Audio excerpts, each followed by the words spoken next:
What's up, guys? Mason and Brock Henderson here, and this is Bulls Season 1, Episode 13, The Fall. And this episode really, it gets to me because I'm a gamer. I love games. Never really played Titanfall, but I love the games. And so, yeah, this is The Fall.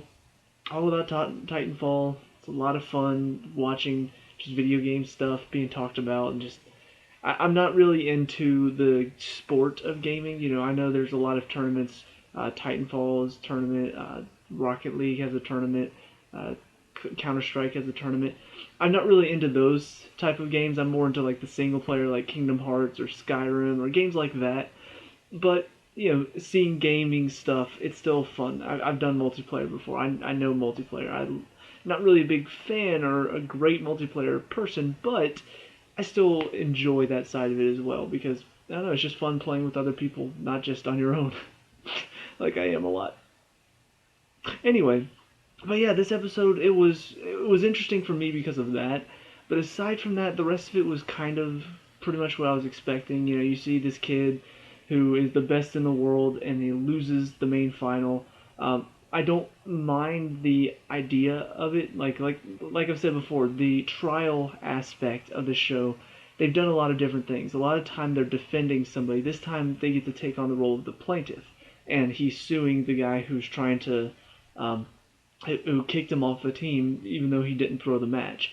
So I like the fact that they got to see a little bit different side of the courtroom this time.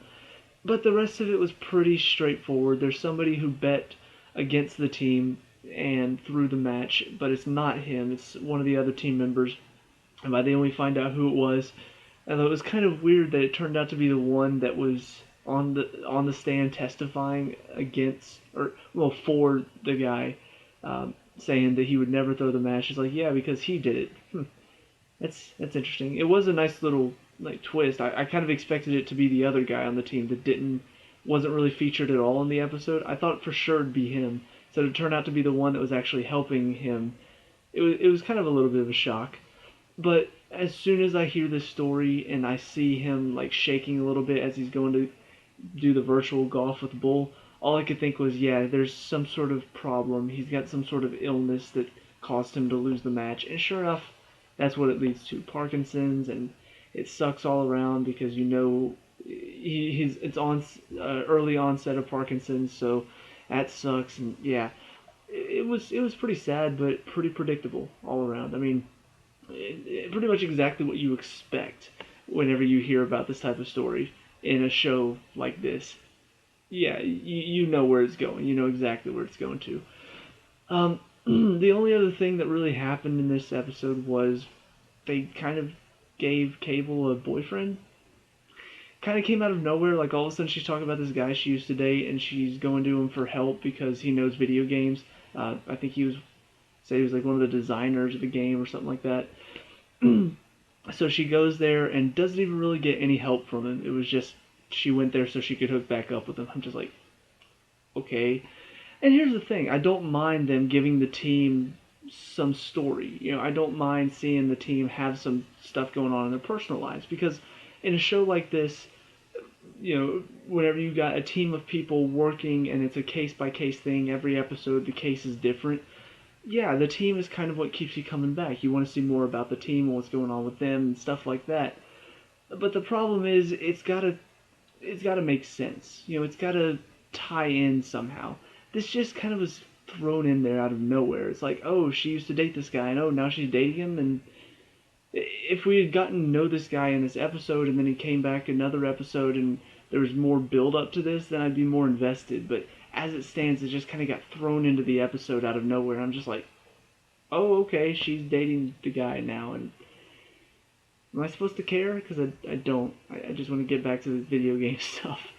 So yeah, it was a minor thing, but it's still something that kind of it makes me wonder if they know how to handle the team aspect. They've shown they know how to handle the trial stuff and they know how to handle the case by case stuff, but you look at shows like NCIS or shows like Criminal Minds, not the current seasons, back in the day, those shows they knew how to handle the team aspect. They knew how to show us some personal life stuff and get us invested in those characters. This show hasn't really done it that well yet, so we'll see. Maybe it'll get better, maybe it won't. But yeah, that's pretty much this episode in a nutshell. I know this is a really short review, but I mean it's kind of cliche, but I like the video game stuff. I still like the trial aspect. Yeah, that's pretty much it. I mean, there wasn't much else aside from the trial and then Cable and her boyfriend. Well, I guess a little bit of possible connection between Bull and the the prosecutor. I don't know. It was just kind of randomly thrown in at the beginning, then talked about a little in the middle, and then at the end, she's like, "Let me just put it this way: we're no longer employees." Saying that she didn't date employees earlier on. I'm just like, okay, whatever. Probably won't go anywhere. We probably won't see her again for a little while.